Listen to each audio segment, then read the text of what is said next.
सोचिए, एक रहस्य जो पिछले 5000 सालों से अनसुलझा हो। आज के इस विश्लेषण में हम एक इतिहास काल की नज़र से वैदिक पौराणिक कथाओं के सबसे गहरे और रोंगटे खड़े कर देने वाले रहस्यों में से एक के पन्ने पलटने वाले हैं। एक ऐसा रहस्य जिसने समय की हर सीमा को पार कर लिया है। हम बात कर रहे हैं गुरु द्रोणाचार्य के पुत्र अश्वत्थामा की। सदियों से ये कहानी एक पीढ़ी से दूसरी पीढ़ी तक सफर कर रही है, लेकिन क्या ये सिर्फ एक पुरानी कहानी भर है? बिल्कुल नहीं। ये एक ऐसा विषय है जो आज के इस आधुनिक विज्ञान से घिरी दुनिया में भी लोगों के मन में खौफ और जबरदस्त कौतूहल पैदा करता है। आज की इस चर्चा में हम उन दावों, सबूतों और कथाओं की गहराई में जाएंगे जो हमें ये सोचने पर मजबूर कर देते हैं कि क्या सच में दुनिया वैसी ही है जैसा विज्ञान हमें बताता है। तो सबसे बड़ा सवाल जो इस पूरे विश्लेषण के केंद्र में है वो ये है कि क्या वाकई एक 5000 साल पुराना योद्धा आज भी हमारे बीच इस धरती पर चल सकता है। अब देखिए, विज्ञान तो बहुत साफ शब्दों में कहता है कि मानव शरीर की एक जैविक सीमा है। किसी भी इंसान का हजारों साल तक जीवित रहना पूरी तरह से असंभव है। लेकिन दूसरी तरफ एक ऐसे योद्धा की कहानियां हैं जिसके बारे में कहा जाता है कि वो पिछले 5 सहस्त्राब्दियों से भारत के घने जंगलों की खाक छान रहा है। एक ऐसा इंसान जो मौत की भीख मांग रहा है, लेकिन मौत उसके करीब तक नहीं आती।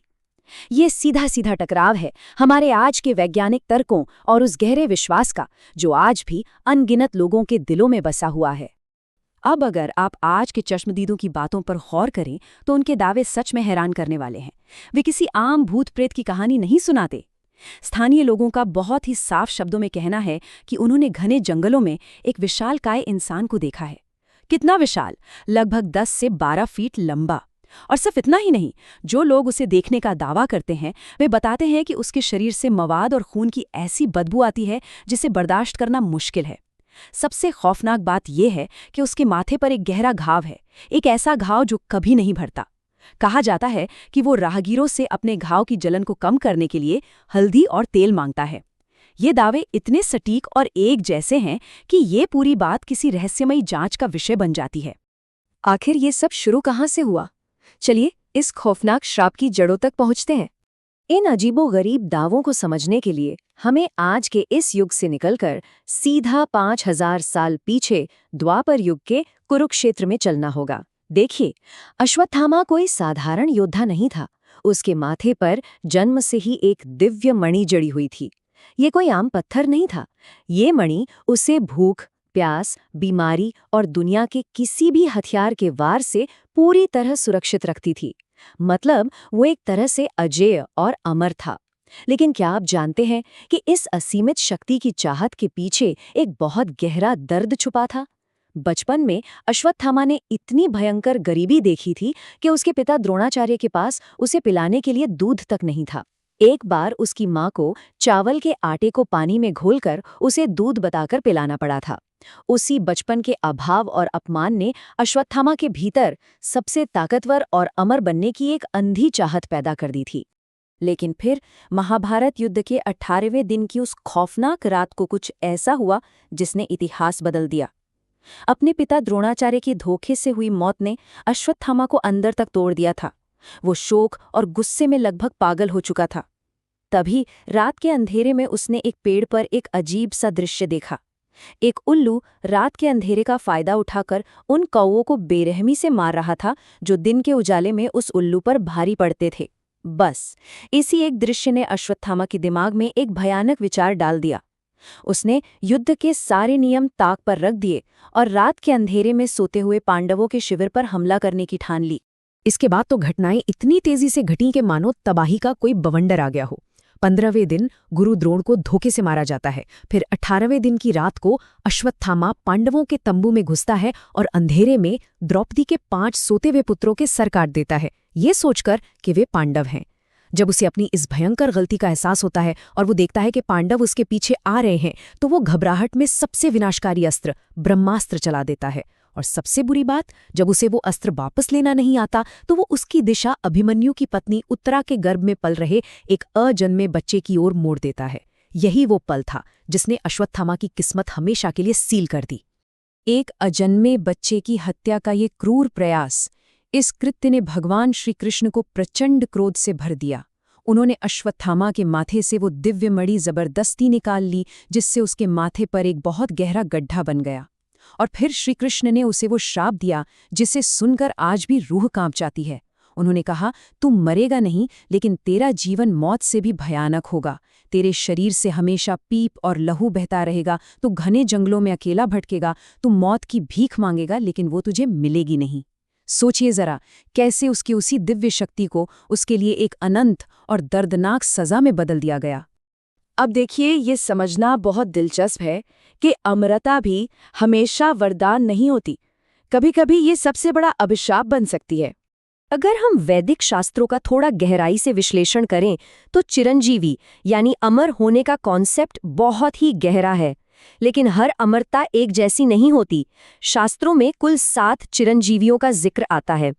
एक तरफ हमारे पास हनुमान जी और परशुराम जी जैसे दिव्य अमर हैं। उन्हें ये अमरता एक आशीर्वाद के रूप में भगवान की सेवा और एक बहुत बड़े उद्देश्य के लिए मिली है। उनकी अमरता उनकी खुद की इच्छा से है। लेकिन वहीं दूसरी तरफ अश्वत्थामा है, उसकी अमरता एक शापित अमरता है। यह कोई वरदान नहीं है, यह सोते हुए मासूम बच्चों और एक अजन्मे शिशु की हत्या करने की भयानक सजा है। सच कहूं तो उसकी अमरता एक ऐसी जेल है जिसकी कोई दीवारें नहीं है, बस असीम पीड़ा है। तो क्या इस 5000 साल की तड़प का कोई अंत ही नहीं है? अगर हम भविष्य पुराण के पन्ने पलटें तो एक धुंधली सी उम्मीद नजर आती है। ऐसा कहा जाता है कि जब कलयुग का बिल्कुल अंत होगा और दुनिया में पाप अपनी चरम सीमा पर पहुंच जाएगा, तब भगवान विष्णु का कल्कि अवतार होगा। और भविष्यवाणी ये कहती है कि उस समय अश्वत्थामा भगवान कल्कि के साथ मिलकर धर्म युद्ध लड़ेगा और अधर्मियों का नाश करेगा। शायद, बस शायद यही वो समय होगा जब उसे अपने पापों का प्रायश्चित करने का एक आखिरी मौका मिलेगा और अंततः इस भयंकर श्राप से मुक्ति मिल सकेगी। अब ये तो हो गई प्राचीन शास्त्रों और भविष्यवाणियों की बात, लेकिन क्या ये गूंज आज के इस आधुनिक युग में भी सुनाई देती है? बिल्कुल सुनाई देती है। अगर हम भूगोल के नक्शे पर नजर डालें तो कई जगहें आज भी इस रहस्य से गहराई से जुड़ी हुई हैं। जैसे 12वीं सदी का वो किस्सा ले लीजिए। कहा जाता है कि जब सम्राट पृथ्वीराज चौहान शब्दभेदी बाण विद्या सीखने के लिए जंगलों में गए थे तो उनकी मुलाकात माथे पर घाव वाले एक विशालकाय बुजुर्ग से हुई थी। माना जाता है कि वो अश्वत्थामा ही थे। और आज के समय में आए तो मध्य प्रदेश के बुरहानपुर में असीरगढ़ किले का गुप्तेश्वर महादेव मंदिर सबसे बड़ा रहस्य बना हुआ है। रात में मंदिर पूरी तरह बंद कर दिया जाता है, लेकिन अगली सुबह शिवलिंग पर ताज़े गुलाब और बेलपत्र चढ़े हुए मिलते हैं। हैरान करने वाली बात है ना?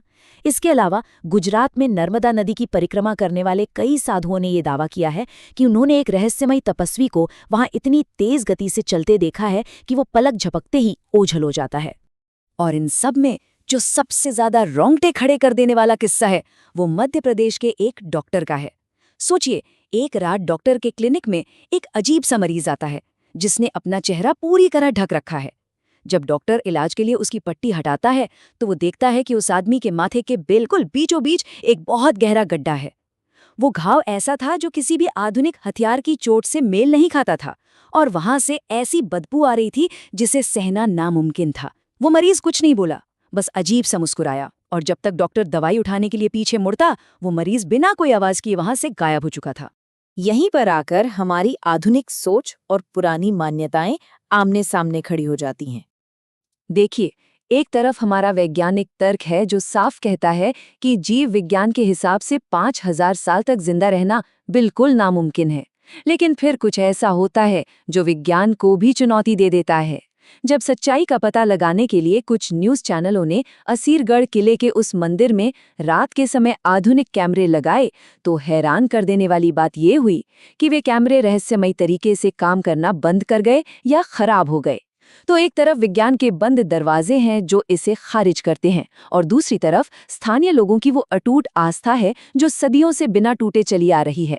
रोज मिलने वाले वो ताज़े फूल और उन लोगों के आंखों देखे अनुभव, इन्हें सिर्फ एक भ्रम कहकर झुठला देना वहां की संस्कृति के लिए असंभव है। तो इस पूरी चर्चा के बाद हम किस नतीजे पर पहुंचते हैं? क्या इतिहास और पौराणिक कथाओं के बीच की यह लकीर सच में उतनी ही साफ है जितना हम मानते हैं, या ये हमारी सोच से कहीं ज्यादा धुंधली है? क्या ये मुमकिन है कि प्राचीन काल के श्राप और रहस्य आज भी इसी वक्त हमारे आसपास की दुनिया में कहीं खामोशी से छिपे हुए हैं। अश्वत्थामा की ये कहानी सिर्फ एक अनसुलझा रहस्य नहीं है, बल्कि ये कर्मों के फल और शक्ति के घमंड के खिलाफ एक बहुत बड़ी और कड़वी चेतावनी है। ये हमें सोचने पर मजबूर कर देती है कि शायद हम इस दुनिया के बारे में उतना नहीं जानते जितना हम दावा करते हैं। ये विषय सच में गहराई से सोचने वाला है। खैर, आज के इस विश्लेषण को यहीं विराम देते हैं। मिलेंगे एक नए और ऐसे ही किसी दिलचस्प विषय के साथ।